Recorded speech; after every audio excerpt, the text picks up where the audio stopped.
नमस्कार, आपके साथ मैं हूं समीर अब्बास। देश के बुलेटिन के इस वॉर रूम में सबसे पहले बात आर्मेनिया अजरबैजान के जंगी मैदान की।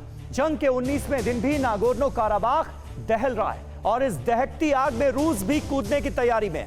मौत का आंकड़ा 40,000 तक पहुंच रहा है। चीन अमेरिका पर हमले की तैयारी कर रहा है। भारत चीन को सबक सिखाने के लिए बड़ी बैठक करने जा रहा है। इन खबरों के बीच केरल गोल्ड तस्करी के आतंकी कनेक्शन का खुलासा भी हुआ है। इसमें डी कंपनी यानी दाऊद का नाम आ गया है। इसके अलावा देखेंगे महाराष्ट्र से लेकर आंध्र प्रदेश तक मची तबाही की खबरें भी। तो शुरू करते हैं देश का बुलेटिन।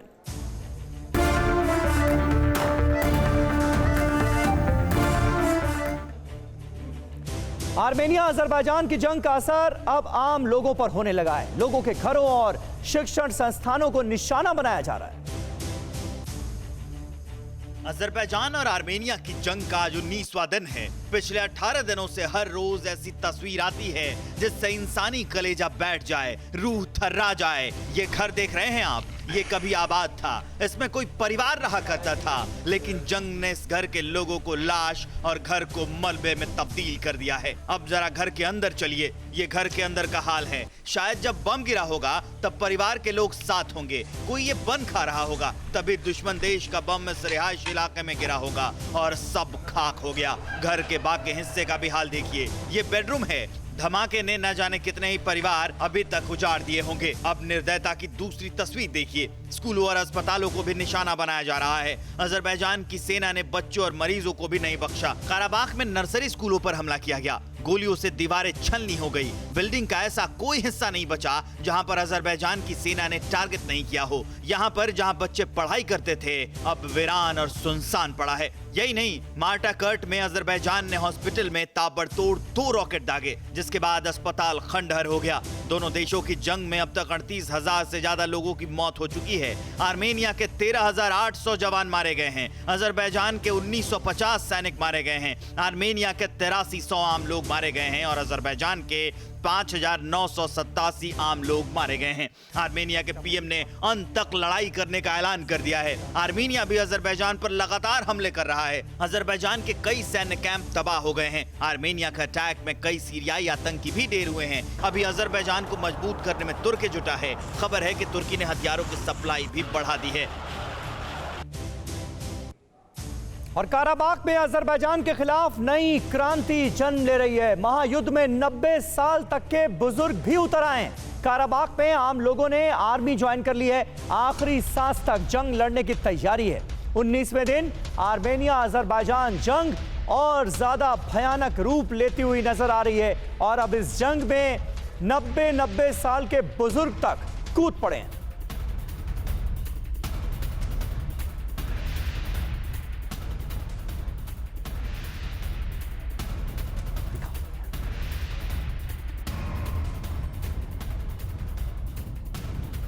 देखिए, तस्वीरें आपके सामने हैं किस तरह से नागोर्नो काराबाख में आम लोग भी अब जंग में कूद पड़े हैं।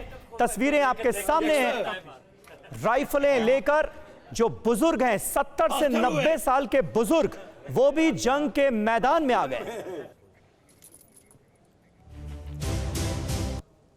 और नागोर्नो काराबाख की जमीन आग उगल रही है और इस धधकती आग में अब रूस भी कूदने की तैयारी कर रहा है, यानी जंग और विध्वंसक होने जा रही है। दोनों देशों ने जो काट मार मचाई है उसे अब दूसरे देश भी नहीं देख पा रहे हैं। बर्बादी का जो खेल चल रहा है उसे रोकना होगा, नहीं तो दोनों ही देश एक दूसरे को खत्म कर देंगे और आम लोगों की लाशों का ढेर लगा होगा।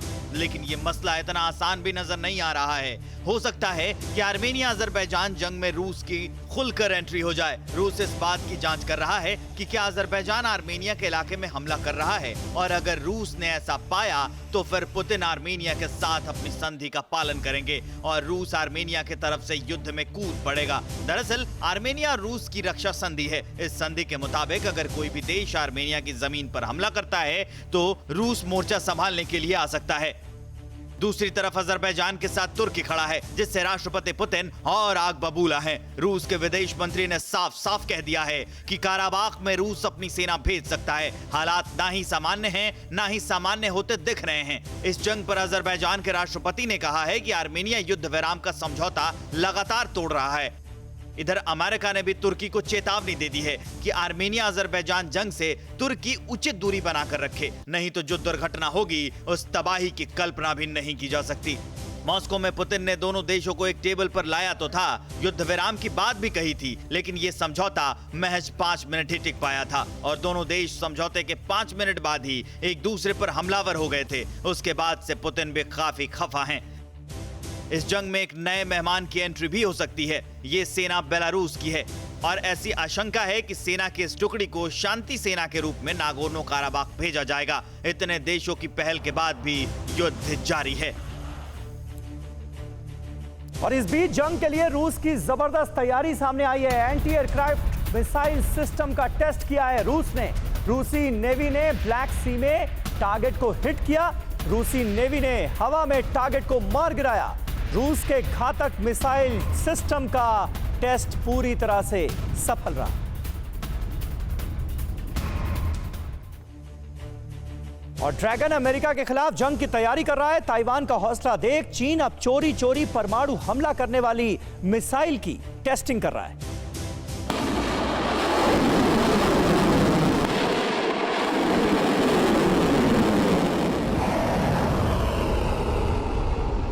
चालबाज चीन अपनी चतुराई से बाज आने वाला नहीं है। अब चीन अमेरिका में तबाही मचाने की योजना बना रहा है। चीन अपनी पुरानी फितरत की वजह से चोरी चोरी ये काम कर रहा है। साउथ चाइना सी में अमेरिका, चीन और ताइवान में तनाव चरम पर है। इसी बीच खुलासा हुआ है कि चीन चोरी छुपे परमाणु हमला करने वाले मिसाइल का टेस्ट कर रहा है। चीन की न्यूक्लियर फोर्स DF-31A परमाणु मिसाइल के साथ एक्सरसाइज कर रही है। चीन की DF-31A परमाणु मिसाइल चीन से सीधे अमेरिका तक मार कर सकती है। ताइवान को हथियार बेचने को लेकर अमेरिका और चीन के बीच तनाव बढ़ रहा है। चीन जेजियांग प्रांत में इसका निर्माण कर रहा है। इसी जगह पर चीन की रॉकेट फोर्स और न्यूक्लियर फोर्स मिलकर हमले की तैयारी में लगे हुए हैं।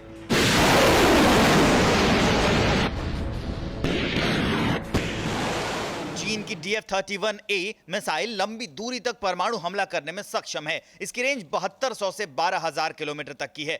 मतलब चीन से ही अमेरिका को टारगेट किया जा सकता है। इस मिसाइल के 3 वेरिएंट DF-31, DF-31A और DF-31B हैं। इन तीनों मिसाइलों का चीनी सेना इस्तेमाल करती है। इस मिसाइल का वजन 42 टन है। ये मिसाइल एक साथ 3 से 5 न्यूक्लियर वॉरहेड ले जा सकती है। इस मिसाइल में सॉलिड फ्यूल इंजन का इस्तेमाल होता है, जिससे ये 8 किलोमीटर प्रति सेकंड की स्पीड से उड़ान भरती है। चीन अभी भी ताइवान, हांगकांग और कोरोना के मुद्दे पर दुनिया में चौतरफा घिरा हुआ है, जिससे जिनपिंग काफी बौखलाए हुए हैं। विश्व में तनाव है। चीन माहौल और बिगाड़ना चाहता है। अपने विस्तारवाद की गंदी सोच की वजह से वो पूरी दुनिया को जंग की आग में झोंक देगा।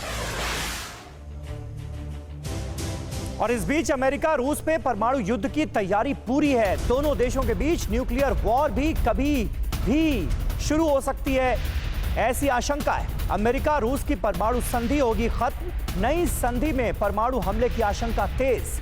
यूएस पर कभी भी न्यूक्लियर अटैक कर सकता है रशिया।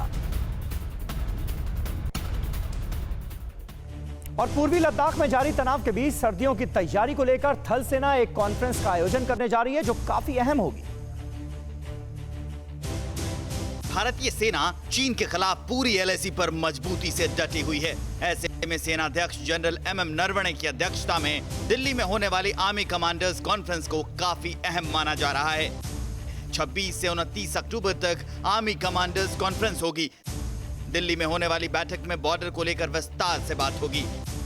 बैठक में सर्दियों की तैयारी की समीक्षा की जाएगी। वैसे तो ये कॉन्फ्रेंस साल में 2 बार होती है, लेकिन इस बार जब चीन के साथ तनातनी ज्यादा है तो इस बैठक पर हर किसी की नजर है। इस कॉन्फ्रेंस में घुसपैठ की कोशिश, हथियारों की स्मगलिंग समेत बाकी कई मुद्दों पर बात होगी। लद्दाख के इलाके में ही 50,000 के करीब सैनिक तैनात हैं। ऐसे में ठंड के लिए किए गए इंतजामों और मौजूदा हालातों पर भी चर्चा होगी। साथ ही कश्मीर के अंदरूनी सुरक्षा हालातों पर भी मंथन होगा और समीक्षा की जाएगी। चीन, पाकिस्तान, नेपाल, भूटान और म्यांमार सीमा पर भारतीय सेना की तैयारी और सुरक्षा हालात पर फोकस रहेगा।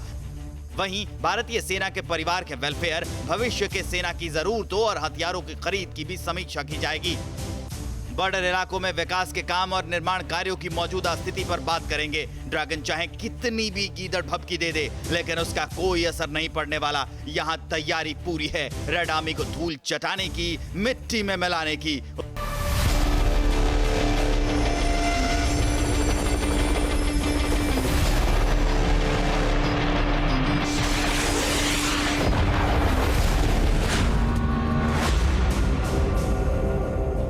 उसके फुस सेना भारतीय शूरवीरों के आगे न पहले टिक पाती थी, ना ही अब टिक पाएगी।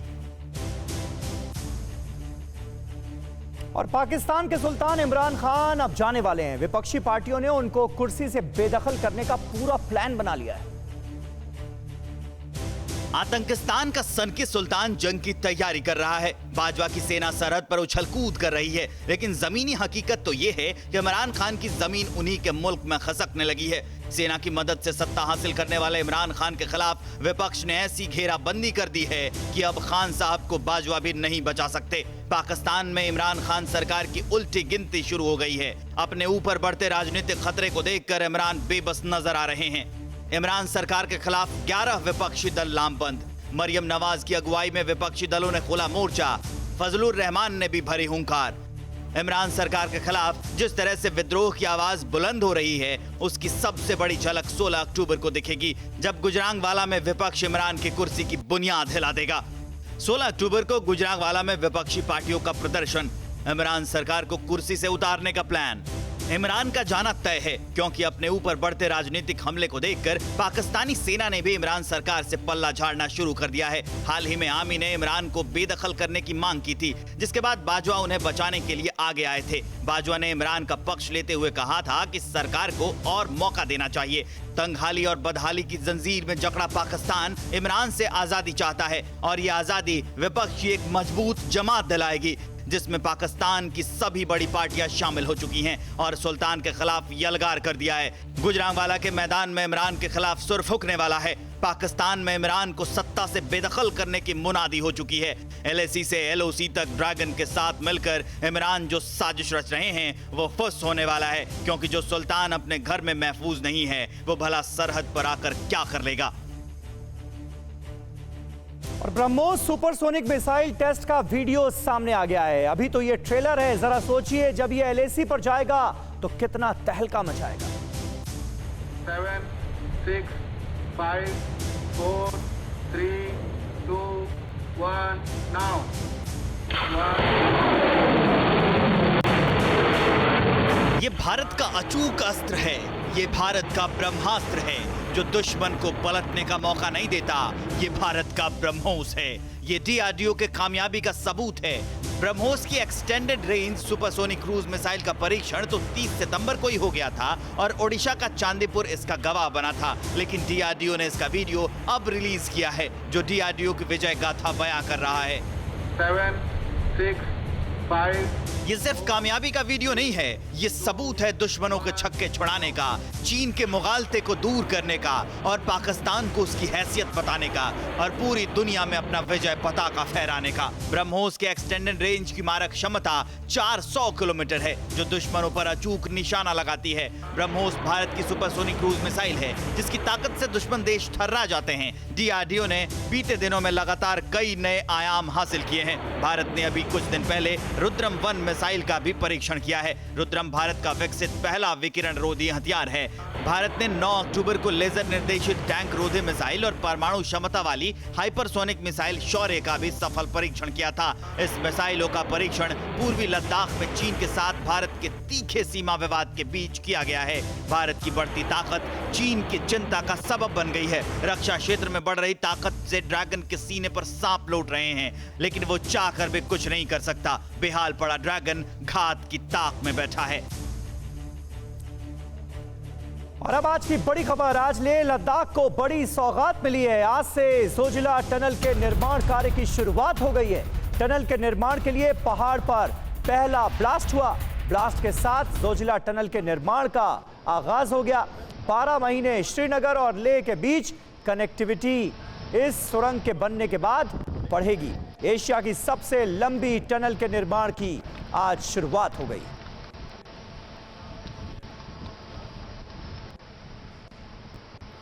ब्लास्ट करिए, ब्लास्ट सर हो गया ब्लास्ट सर। सभी सम्मानित सर